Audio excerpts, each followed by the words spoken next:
नमस्कार, मैं आपके साथ के राणा महुआ खबर देख रहे हैं आप और स्वागत है आपका उत्तर प्रदेश उत्तराखंड बुलेटिन में। पूर्व केंद्रीय गृह राज्य मंत्री एवं सांसद अजय मिश्र टेनी ने अपने संसदीय कार्यालय पर आयोजित प्रेस वार्ता में केंद्रीय बजट की विस्तृत जानकारी दी है। उन्होंने कहा कि बजट देश की आर्थिक गति को बनाए रखने और समग्र विकास को सुनिश्चित करने के उद्देश्य से तैयार किया गया। उनके अनुसार बजट में समाज के सभी वर्गों, चाहे वह किसी भी जाति, धर्म या पृष्ठभूमि से हो, उनको समान अवसर प्रदान करने का विशेष जोर इसमें दिया गया। सांसद टेनी ने बताया कि शिक्षा और खेल क्षेत्र को प्राथमिकता देकर युवाओं के लिए बेहतर सुविधाएं और अवसर उपलब्ध कराने की दिशा में ठोस प्रावधान किए गए हैं। उन्होंने कहा कि सरकार का लक्ष्य देश को आत्मनिर्भर और सशक्त बनाना है। यह बजट उसी दिशा में एक महत्वपूर्ण कदम साबित होगा। प्रेस वार्ता के दौरान उन्होंने बजट की प्रमुख योजनाओं और उनके संभावित लाभों पर भी प्रकाश डाला है। जनरल बजट है वो एक जिले को लेकर के नहीं बनाया जाता है।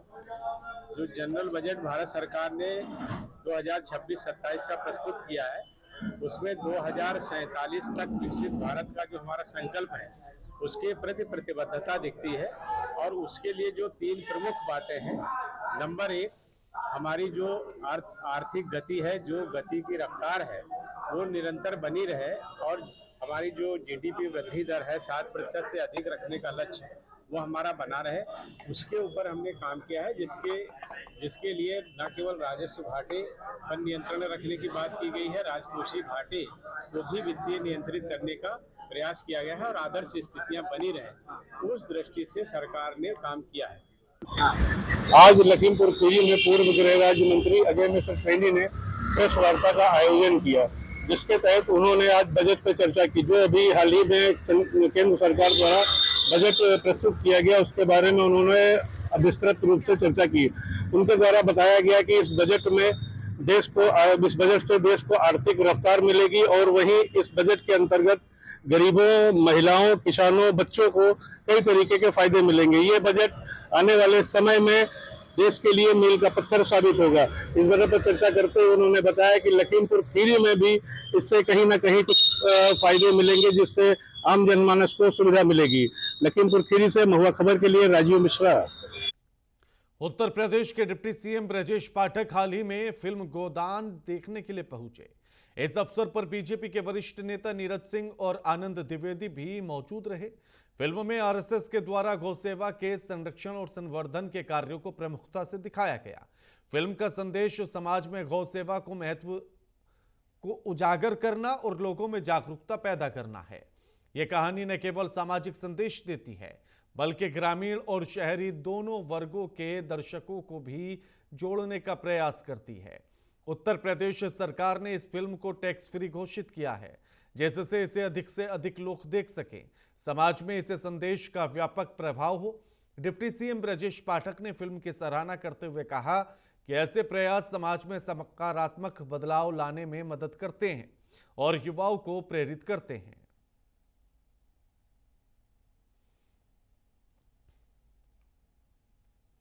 पश्चिम बंगाल के पूर्व विधायक हुमायूं कबीर के बाबरी मस्जिद की नींव रखने संबंधित बयान पर बीजेपी विधायक नंदकिशोर गुर्जर ने तीखी प्रतिक्रिया दी। गुर्जर ने हुमायूं कबीर को जिहादी बताते हुए कहा कि हिंदुस्तान में बाबर के नाम पर मस्जिद नहीं बनेगी। उन्होंने चेतावनी दी कि जब उनकी पार्टी ऐलान करेगी तो वह इस तरह के लोगों को खदेड़कर पाकिस्तान भेज देंगे। विधायक ने भारत को अपने देश के रूप में रेखांकित करते हुए कहा, इतिहास की याद सभी मुसलमानों की पीढ़ियों को स्मरण रहेगी। इसके अलावा केजीएमयू यूनिवर्सिटी में मजारों को नोटिस दिए जाने और एआईएमआईएम के विरोध में भी गुर्जर ने तीखी प्रतिक्रिया दी है। उन्होंने कहा कि उत्तर प्रदेश में लैंड जिहाद उत्तराखंड और असम की तरह नहीं चलेगा। गुर्जर के बयान ने राजनीतिक माहौल को और भी गर्म कर दिया है।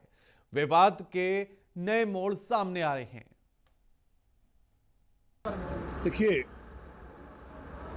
कयामत तक, जब तक ये दुनिया है, जब तक तो बाबरी मस्जिद की तो बात छोड़ दो, बाबरी मस्जिद बनाने की सोच रखने वाले हिंदुस्तान में नहीं रह पाएंगे। उनको पाकिस्तान भेजना है। पश्चिम बंगाल में पूर्ण बहुमत की, प्रचंड बहुमत के साथ भारतीय जनता पार्टी की सरकार बन रही है। हमें जानकारी हुई है वो घुसपैठिया है जो विधायक है और उस पार्टी से टिकट मिला है, इसलिए घुसपैठिया एक भी नहीं रहेगा। उसको म्यांमार या बांग्लादेश जहाँ का भी उसके स्थान पर भेजेंगे। किसी के माँ ने दूध नहीं पिलाया कि वो हम मस्जिद बना दे। अब्दुल कलाम जी के नाम पे बना है, हमें एतराज नहीं है। जब देश का बंटवारा हुआ था तो धर्म के आधार पर हुआ था और ये था कि हम भगवान राम को मानेंगे, यहाँ की मान्यताओं के अनुसार रहेंगे, भारतीय संस्कृति को मानेंगे। जिसको यहाँ इंडिया पसंद नहीं, भारत पसंद नहीं, हिंदुस्तान पसंद नहीं, वो यहाँ से जाए और पाकिस्तान। वृंदावन में के रुक्मणी विहार स्थित नवनिर्मित होटल सिद्धि विनायक में उद्घाटन समारोह के दौरान अचानक से भीषण आग लगने से हड़कंप मच गया। आग की चपेट में आकर एक महिला और एक बच्ची गंभीर रूप से झुलस गई हैं, जिन्हें तुरंत अस्पताल में भर्ती कराया गया। प्रारंभिक जांच में आग लगने का कारण शॉर्ट सर्किट बताया जा रहा है। सूचना मिलते ही फायर ब्रिगेड की 3 गाड़ियां मौके पर पहुंची और कड़ी मशक्कत के बाद आग पर काबू पाया गया। जिलाधिकारी सीपी सिंह ने घटनास्थल का निरीक्षण किया और बताया कि स्थिति नियंत्रण में है।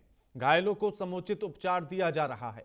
होटल का निर्माण राया निवासी विनीत अग्रवाल और अलीगढ़ के हरि अग्रवाल ने साझेदारी में कराया। दमकल विभाग और पुलिस टीम नुकसान का आकलन करने और तकनीकी खामियों की जांच में जुटी है। देखिए, वृंदावन में ये रुक्मिणी विहार है। यहाँ एक नया होटल आज बनाया गया था। सिद्धि विनायक होटल है जो 24 रूम का है। आज ही इस होटल का इनके द्वारा पूजा पाठ करके उद्घाटन किया जा रहा था। इनके सुभाष अग्रवाल जी हैं। इनके ही परिवार के लोग, बच्चे और परिवार के लोग होटल में थे। कोई बाहर का जो पर्यटक है या कोई बाहर का आदमी यात्री आकर के नहीं रुका हुआ था। और होटल के उद्घाटन के दौरान ही शॉर्ट सर्किट से संभवतः इस होटल में आग लगी है। आप स्वयं भी देख रहे होंगे, पूरा जो बाहर का फसाड है जल गया था और उसमें कई लोग फंसे हुए थे। पूरी जो हमारी फायर ब्रिगेड की टीम है, पुलिस डिपार्टमेंट के लोग हैं, बहुत ही मेहनत करके सारे आग भी बुझा ली गई है और सारे लोगों को रेस्क्यू कर लिया गया है। जिलाधिकारी रविंद्र कुमार ने तमसा नदी के किनारे स्थित महर्षि चंद्रमा आश्रम का भ्रमण किया और आम जनमानस के साथ मिलकर नदी और आश्रम परिसर में श्रमदान किया है। जिलाधिकारी ने बताया कि तमसा नदी 89 किलोमीटर लंबी है और 111 ग्राम पंचायतों से होकर बहती है। यह नदी न केवल जनजीवन के लिए महत्वपूर्ण है बल्कि इसका पौराणिक महत्व भी है। स्थानीय मान्यता है कि मर्यादा पुरुषोत्तम राम ने वनवास के दौरान पहली रात इसी नदी के किनारे बिताई थी। जिलाधिकारी ने कहा कि नदी का जल दैनिक जीवन, पशुपालन, सिंचाई और धार्मिक गतिविधियों में उपयोग होता है। जन जागरूकता के माध्यम से लोगों को नदी का स्वामित्व लेने और उसे स्वच्छ रखने का आह्वान किया जा रहा है। इसके लिए बोर्ड लगाकर गंदगी को डस्टबिन में डालने का संदेश दिया गया। जिला प्रशासन और आमजन के सहयोग से वृक्षारोपण, अतिक्रमण हटाने और सफाई जैसी गतिविधियां लगातार जारी हैं। जिलाधिकारी ने जोर देकर कहा कि जब लोग स्वयं और दूसरों को गंदगी से रोकेंगे तभी तमसा नदी अविरल और निर्मल बनी रहेगी। नमस्कार, मैं रविंद्र कुमार, जिलाधिकारी आजमगढ़ हूँ। आप मेरे पीछे जो जल देख रहे हैं वो तमसा नदी का जल है। यह नदी जनपद आजमगढ़ में 89 किलोमीटर की दूरी तय करती है, जो 111 ग्राम पंचायत से गुजरती है। आम जनजीवन में नदी का क्या महत्व है यह तो आप बेहतर तरीके से जानते हैं, लेकिन तमसा नदी का आम जीवन में महत्व के साथ साथ पौराणिक महत्व भी है। स्थानीय लोगों का मानना है कि मर्यादा पुरुषोत्तम श्री राम जब 14 साल के वनवास के लिए निकले थे तब पहली रात उन्होंने इसी तमसा नदी के किनारे गुजारी थी और आज भी इस नदी के किनारे महर्षि दुर्वासा, महर्षि दत्तात्रेय और महर्षि चंद्रमा का आजमगढ़ और संत कबीर नगर में मदरसे के टीचर मौलाना शमसुल हुदा के ठिकाने पर ईडी ने छापेमारी की है। आजमगढ़ में उनके अस्थायी आवास पर छापेमारी की गई, लेकिन वह घर पर मौजूद नहीं थे। शमसुल हुदा ने वर्ष 2013 में ब्रिटेन की नागरिकता ली थी। बावजूद इसके अवैध तरीके से वेतन और सेवानिवृत्ति लाभ लिया। इसके चलते मदरसा अशरफिया मिसबाहुल आलूम की सरकारी मान्यता रद्द कर दी गई। इस मामले में तत्कालीन 3 जिला अल्पसंख्यक कल्याण अधिकारी निलंबित कर दिए गए थे। यूपी सरकार ने मदरसे की मान्यता रद्द करते हुए कई अधिकारियों के खिलाफ कार्रवाई की थी। ईडी की यह कार्रवाई मामले की जांच और विदेशी फंडिंग के आरोपों से संबंधित बताई जा रही है। जौनपुर के पावरा बाजार में जिला स्तरीय दौड़ प्रतियोगिता का आयोजन उत्साह और उमंग के साथ संपन्न हुआ। प्रतियोगिता में उत्तर प्रदेश के 100 बालक बालिकाओं ने भाग लिया। 4 राउंड की प्रतियोगिता में प्रतापगढ़ के राजकुमार पाल ने प्रथम स्थान हासिल किया, प्रयागराज के दूधनाथ ने द्वितीय स्थान और जौनपुर की चैंपियन कुमार ने तृतीय स्थान प्राप्त किया है। बालिकाओं में अमीषा पटेल प्रथम, किरण वर्मा द्वितीय और देवांगी यादव तृतीय स्थान पर रही।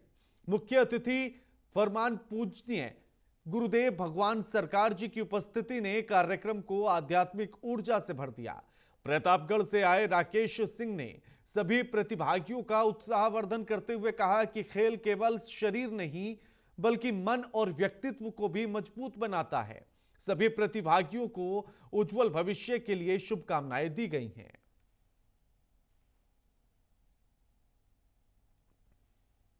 हमीरपुर के जिलाधिकारी घनश्याम मीना ने कुरारा थाने का औचक निरीक्षण कर व्यवस्थाओं का जायजा लिया। निरीक्षण के दौरान उन्होंने कार्यालय में रखे अभिलेखों का गहन अवलोकन किया और थाने में पंजीकृत मुकदमों की वर्तमान स्थिति की जानकारी प्राप्त की। डीएम ने विशेष रूप से महिला अपराध और SC/ST एक्ट से जुड़े मामलों में भी की गई कार्रवाई की समीक्षा करते हुए निर्देश दिए कि ऐसे मामलों में संवेदनशीलता और तत्परता के साथ कार्य किया जाए। उन्होंने मालखाने का भी निरीक्षण किया और वहां जमा असलहों एवं अन्य सामग्रियों की स्थिति की जांच की है। अभिलेखों के रखरखाव, साफ सफाई और कानून व्यवस्था से संबंधित व्यवस्थाओं पर संतोष जताते हुए आवश्यक सुधार के निर्देश भी दिए। निरीक्षण के बाद जिलाधिकारी ने संबंधित अधिकारियों को लंबित मामलों के शीघ्र निस्तारण, रिकॉर्ड अपडेट रखने और जनता की शिकायतों का समयबद्ध समाधान सुनिश्चित करने के निर्देश दिए। औचक निरीक्षण से थाना प्रशासन में सक्रियता नजर आई है। देखिए, आज हमने जो कुरारा थाना है उसका निरीक्षण किया।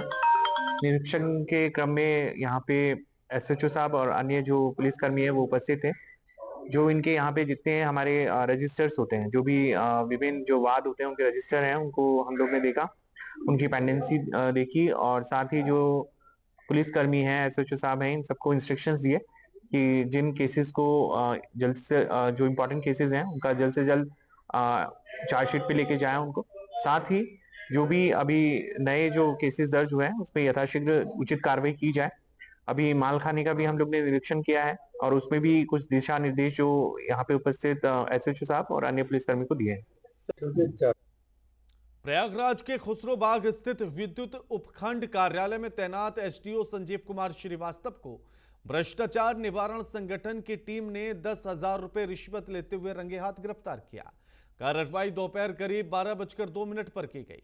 शिकायतकर्ता जितेंद्र कुमार निवासी खुलदाबाद ने 9 फरवरी 2026 को लिखित शिकायत दी थी कि उनके विद्युत कनेक्शन के मीटर को सही कराने और मुकदमे से बचाने और बड़े जुर्माने से राहत दिलाने के नाम पर 10,000 रुपए की मांग की जा रही है। शिकायत के सत्यापन के बाद निरीक्षक अंजलि यादव के नेतृत्व में 13 सदस्यीय ट्रैप टीम गठित की गई और टीम ने उपखंड कार्यालय में साक्षियों की मौजूदगी में आरोपी SDO को रिश्वत लेते गिरफ्तार किया। आरोपी को थाना खुलदाबाद लाया गया, जहां विधिक कार्रवाई की जा रही है। प्रदेश सरकार के द्वारा बिजली बिल और ब्याज पर छूट दिए जाने के बावजूद विभाग में भ्रष्टाचार की इस कार्रवाई से हड़कंप मच गया। बिजली विभाग को लेकर बहुत ही जनता को फ़ायदा पहुंचाने की कोशिश कर रही थी। पिछले 2 महीने से पूरा ब्याज माफ़, बिजली का आधा चार्ज माफ़, उसके बावजूद जनता ने काफ़ी फ़ायदा उठाया, जैसा कि बिजली विभाग ने अपने विज्ञप्ति में बराबर कहा है। लेकिन आज ऐसी घटना हुई है प्रयागराज के खुलदाबाद थाना क्षेत्र में, जिसको एंटी करप्शन के लोगों ने SDO को पकड़ा है 10,000 रिश्वत लेते हुए, सिर्फ इसलिए कि उसके मीटर में जो खराबी है वो सही कर दी जाए ताकि उसके ऊपर मुकदमा से बच जाए।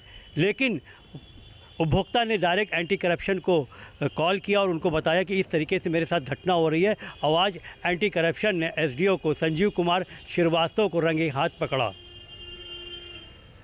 महुआ खबर के लिए शम्स-ताज, प्रयागराज। हमीरपुर के नेशनल हाईवे पर हुए सड़क हादसे में युवक की मौत के बाद परिजनों ने जमकर हंगामा किया। घटना बीती देर रात की बताई जा रही है, जब एक तेज रफ्तार ट्रक ने युवक को टक्कर मार दी, जिससे उसकी मौके पर ही मौत हो गई। हादसे की सूचना मिलते ही परिजन और स्थानीय लोग पोस्टमार्टम हाउस के बाहर एकत्रित हो गए। सड़क जाम कर प्रदर्शन शुरू किया गया। आक्रोशित परिजन ट्रक चालक की तत्काल गिरफ्तारी और मृतक के परिवार को उचित मुआवजा देने की मांग कर रहे थे। जाम की सूचना पर उच्चाधिकारी और पुलिस बल मौके पर पहुंचा। अधिकारियों ने परिजनों को कार्रवाई का आश्वासन देते हुए शांत कराने का प्रयास किया। फिलहाल पुलिस मामले की जांच में जुटी है और फरार ट्रक चालक की तलाश की जा रही है। ग्राम चंदो की सर, और बच्चा गरीब आदमी का बच्चा था, वो डेली बेस हिसाब से अपना उसमें गेस्ट हाउस में आता था काम करने। रात में वापस जा रहे थे, एक्सीडेंट हो गया। और इसके बाद में जब जानकारी मिली, घर वाले आए, जब तहरीर बात आई तो प्रशासन ने कहा, मतलब आश्वासन नहीं दिया कि नंबर क्या है गाड़ी का। गाड़ी तो दिखाई दे रही थी उसमें सीसी कैमरे में, भरोसा नहीं था। बुलेटिन में फिलहाल इतना ही। नमस्कार।